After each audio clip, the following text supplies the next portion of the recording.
नमो नमः बच्चों, मैं आपकी संस्कृत शिक्षिका एक नई वीडियो लेकर आपके सामने प्रस्तुत हुई हूँ। तो बच्चों, आज हम पढ़ेंगे सप्तमः पाठ संकल्प सिद्धिदायक। आज हम इसके प्रथम भाग के बारे में पढ़ेंगे। तो बच्चों, संकल्प कहते हैं दृढ़ निश्चय को, और सिद्धिदायक मतलब प्राप्त होता है। ठीक है, वो हमेशा हमें अगर दृढ़ निश्चय किया है तो वो हमेशा हमें प्राप्त होता है। तो आज हम यहाँ पर पार्वती और शिव की कथा के बारे में पढ़ेंगे कि किस प्रकार माँ पार्वती ने शिव को पति रूप में प्राप्त किया, लेकिन कितने कठिन परिश्रम से प्राप्त किया। ये अभिज्ञान शाकुन, ये कुमार संभव नामक खंड काव्य जो कि कालिदास द्वारा रचित है, उसका एक अंश है जो कि आपको यहाँ पर बताया गया है। तो चलिए हम शुरू करते हैं। संकल्प सिद्धिदायक भाग 1। तो यहाँ पे बच्चों ये ध्यान देना है कि यहाँ पे इस पाठ में धातु का प्रयोग सबसे ज़्यादा होगा। तो आपने इस पाठ को पढ़ते समय धातु प्रयोग पर सबसे ज़्यादा ध्यान देना है। तो चलो शुरू करते हैं। पार्वती शिवम पति रूपेण अवांछत। पार्वती शिव को पति रूप में प्राप्त करना चाहती थी। एतदर्थम सा तपस्याम कर्तुम इच्छत, और यह सोचकर उसने तपस्या करने की इच्छा को प्रकट किया। सा स्वकीयम मनोरथम मात्रे न्यवेद्यत, और उन्होंने अपनी इस मनोरथ या अपनी इस इच्छा को मात्रे अर्थात अपनी माता से न्यवेद्यत निवेदन किया। तत्श्रुत्वा माता मैना चिंताकुला अभवत, और यह सुनकर माता मैना चिंताकुल हो गई। ठीक है, अब उसके बाद माता मैना क्या कहती है? वत्से मनीषिता देवता गृहे एव सन्ति, कि जो मनीषी देवता होते हैं वह घर में ही रहते हैं। तपः कठिनः भवति, जो तप है वह कठिन होता है। तव शरीरम सुकोमलम वर्तते, तुम्हारा शरीर सुकोमल है। गृहे एव वस, घर में ही रहो। अत्रैव तवाभिलाषः सफलम भविष्यति, यहीं पर तुम्हारी अभिलाषा, तुम्हारी इच्छा सफल होगी। यहाँ पे भविष्यति जो है लृट्लकार प्रथम पुरुष एक वचन का रूप है। ठीक है, यहाँ पे धातु का प्रयोग किया गया है। उसके बाद पार्वती क्या कहती है? तादृशम अभिलाषा तु तपसा एव पूर्णम भविष्यति, कि ऐसी अभिलाषा तो तपस्या से ही पूर्ण होगी। मतलब कि भविष्यति है लृट्लकार का रूप, तो होगी। ठीक है, वो कह रही है कि अगर जैसी मैंने अभिलाषा की है वो तो केवल तपस्या से ही पूर्ण होगी।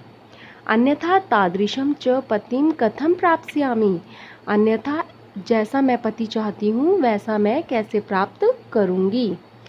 अहम तपः एव चरिष्यामि इति मम संकल्पः, मैं तप ही करूँगी, यह मेरा दृढ़ संकल्प है। उसके बाद ये बात सुनकर उनकी माता क्या कहती है? पुत्री त्वमेव मे जीवना अभिलाषा, कि हे पुत्री तुम तो मेरी जीवन की अभिलाषा हो। फिर उसके बाद पार्वती कहती है सत्यम परम मम मन लक्ष्यम प्राप्तुम आकुलितम वर्तते, वो कहती है सत्य है माता, पर मेरे मन में जो लक्ष्य प्राप्त करने की आकुलित इच्छा है, ठीक है, जो मैं लक्ष्य प्राप्त करना चाहती हूँ उसको प्राप्त करने में मैं आकुलित अर्थात बेचैन हूँ। सिद्धिम प्राप्य पुनः तवेव शरणम आगमिष्यामि, सिद्धि को प्राप्त करके मैं पुनः तुम्हारे पास आ जाऊंगी। अद्येव विजया साकम गौरी शिखरम गच्छामि, और अभी मैं विजया के साथ गौरी शिखर पर जाती हूँ। अब यहाँ पे गच्छामि जो है बच्चों गम धातु लट्लकार उत्तम पुरुष एक वचन का है। यहाँ पे अहम का प्रयोग किया जा रहा है, इसीलिए यहाँ पे गच्छामि क्रिया है। और ऐसा कह के तत् पार्वती निष्क्रामति, ऐसा कह के पार्वती निकल जाती है। पार्वती मनसा वत्सा कर्मणा च तपा एव तपति स्म, पार्वती ने मन से वचन से और कर्म से तप किया और तपति स्म, उस तप से वह तप हो गई, मतलब तपवान हो गई। कदाचित रात्रो स्थंडिले कदाचित च शिलायाम स्वपिति स्म, एकदा विजया अवतत, कभी तो वह क्या करती थी, रात्रि में भूमि पर ही बिना कुछ बिछाए, स्थंडिले मतलब भूमि पर बिना कुछ बिछाए ही सो जाती थी। और कभी वह क्या करती थी, कभी वह शिला मतलब पत्थर के ऊपर ही सो जाती थी। एक बार विजया बोली, विजया उसकी सखी थी जो कि गौरी शिखर पर्वत पर तपस्या के दौरान पार्वती के साथ रही थी। तो अब विजया क्या कह रही है, सखी तपः प्रभावात हिंसक पशवो अपि तव सखाए जाता, कि हे सखी कि तप के प्रभाव से तो हिंसक पशु भी तुम्हारे सखा मतलब मित्र हो गए हैं। पंचाग्नि व्रतमपि त्वम अतप्तः।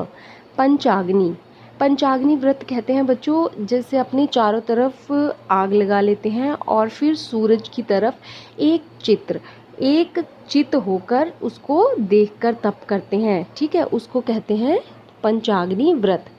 तो विजया कहती है कि तुमने वो पंचाग्नि व्रत भी कर लिया है, उससे भी तुम अतप्त हो चुकी हो, मतलब तुम्हें कोई भी क्या कर लिया है, कुछ भी फर्क नहीं पड़ा है। पुनरपि तव अभिलाषा न पूर्णम अभवत, और उसके बाद भी तुम्हारी अभिलाषा जो है वो पूर्ण नहीं हुई है। तुमने इतना कठिन तप किया है, पंचाग्नि व्रत किया है, उससे भी तप्त हो चुकी हो, लेकिन फिर भी तुम्हारी अभिलाषा अभी पूर्ण नहीं हुई है। अब जो यहाँ पे अभवत जो है यहाँ पे दिखाई दे रहा है, यहाँ पे ये भूतकाल के लिए नहीं हुई है, तो यहाँ पे भूतकाल के लिए हम किसका प्रयोग करते हैं, लंग लकार का। लंग लकार प्रथम पुरुष एकवचन, ठीक है।